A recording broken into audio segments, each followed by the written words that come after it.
Burbank occupies a slice of the southeastern San Fernando Valley, 7 miles northwest of downtown Los Angeles, and as of 2025, it holds 105,133 people. Santa Monica sits on the shoreline of Santa Monica Bay and counted 93,076 residents in the 2020 census. Neither city is large, neither one won by having room. Both are packed with residents and payrolls anyway. That is the contradiction underneath the question in this episode's title. In California, population has never followed the size of a plan. It followed position. Before going further, the limit of the record here needs naming.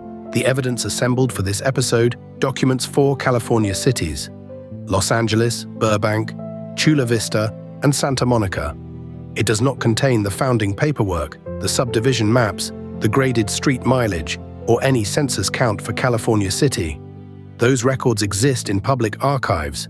They are not in this pack, and filling the hole with invented figures would be worse than admitting it. So this is the honest version of the job.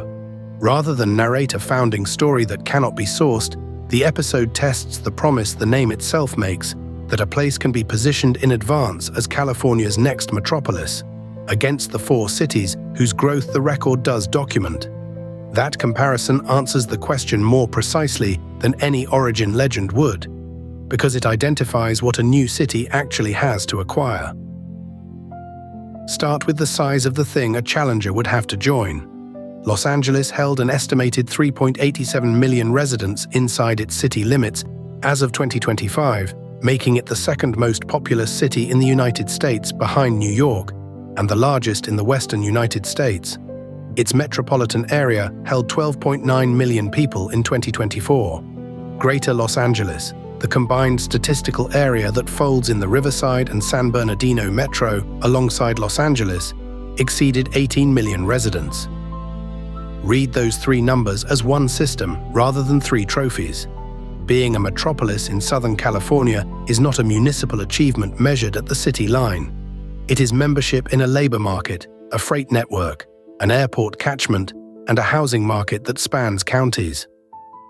A new city drawn on open land is not competing with Los Angeles. It is applying for admission to an economy of 18 million people, and admission has requirements that a street grid cannot satisfy by itself. Burbank proves that empty land is not disqualifying. The city takes its name from David Burbank, who established a sheep ranch on the site in 1867. Ranch land became a city of 105,833 people. It also has awkward terrain, splitting into 2 distinct sections, a downtown and foothill area against the Verdugo Mountains, and a separate flatland area. Topography did not stop it. What Burbank had was 7 miles of separation from the largest downtown in the western United States. Sheep pasture converted into a city because the pasture happened to sit inside the commuting radius of something enormous. Santa Monica shows the second requirement, and it is not land either. With 93,076 residents, this small coastal city hosts the headquarters of Hulu, Activision Blizzard, Universal Music Group, Game Show Network, Stars Entertainment, Lionsgate Studios, Illumination, Snap Inc., and the Recording Academy. It is also a resort town, drawing on its climate, its beaches, and a hospitality industry. Look at what that stacks up. A single city of under 100,000 people carries national entertainment, gaming, music, and social media firms, plus a tourism economy on a footprint that would fit inside a large master-planned subdivision. The residents are not there because acreage was available. They are there because employers with national reach clustered against an amenity anchor, and housing demand followed the payroll. That is the mechanism that decides which California cities fill up. Jobs concentrate first, in a place with a reason to be desirable, and people arrange themselves around the jobs. A city that builds the housing capacity first is betting that the employers will arrive later to validate it. Employment clusters tighten through a feedback loop rather than settling into balance, and the loop is what a new city on open land is really up against. Each employer that lands near an anchor deepens the local labor pool. A deeper labor pool lowers hiring costs for the next employer, which draws more payroll, which raises housing demand, which brings in more workers, which deepens the pool again. Interpretation, not documented fact, but it is the most economical explanation for how a city of 93,076 people ends up holding that many national headquarters on a strip of coastline. The loop also sorts winners from losers. Property owners already inside the network capture rising land value each time the cycle turns. Renters and newcomers pay the entry price, and any jurisdiction sitting outside the loop watches the same cycle run in reverse. Thin payroll means a thin tax base. A thin tax base means deferred street and water maintenance. Deferred maintenance makes the site less attractive to the employer who might have broken the pattern. Chula Vista makes the geometry of that bet explicit. Its population reached 275,487 in the 2020 census, up from 243,916 in 2010, an increase of about 31,571 people, roughly 13% in a decade. It is the second most populous city in the San Diego metropolitan area, 7th in Southern California, 15th in the state, and 81st in the United States. Now the position. Chula Vista sits in the South Bay, about 7.5 miles along the way, roughly halfway between the two downtowns of the San Diego and Tijuana region, with San Diego Bay on one side and coastal mountain foothills on the other. It grew because it occupies the interval between two large labor markets rather than the edge of one. That is the finding this episode was built to reach. Across every documented case in this record, growth accrued to cities that can state their distance in miles from an existing center of employment. Position produced population. Acreage did not. The cost of getting that backward follows logically, and it should be labeled as interpretation rather than as a documented fact about any specific place. A city that begins with planned capacity and no network position still inherits the obligations of a real municipality. Streets, water, drainage, and public services get built or maintained at the scale the plan anticipated, while the tax base arrives at the scale the location can actually support. The gap between those two scales is not a temporary embarrassment.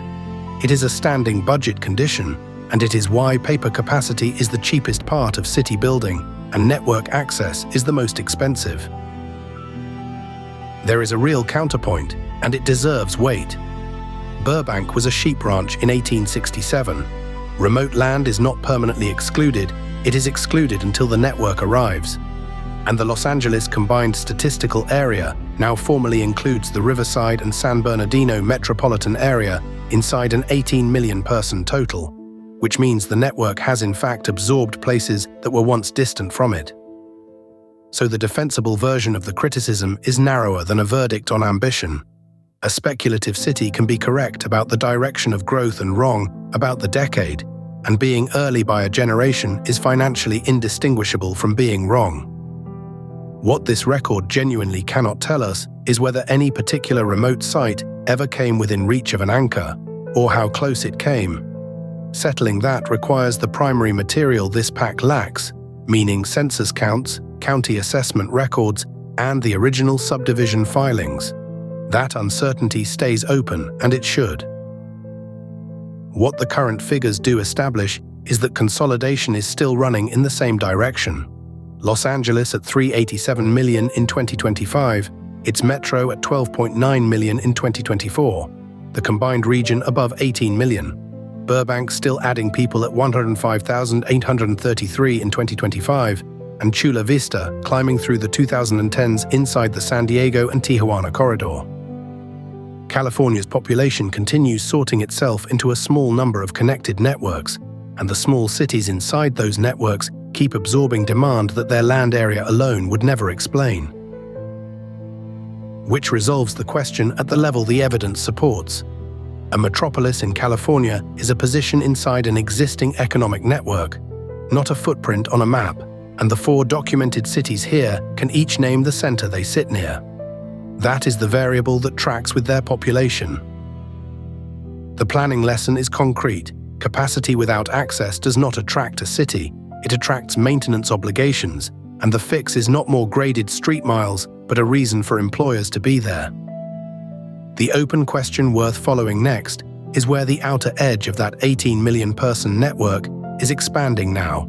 and which distant sites it is quietly bringing inside. Visual reconstructions are illustrative. Facts and interpretations are based on the sources listed in the description.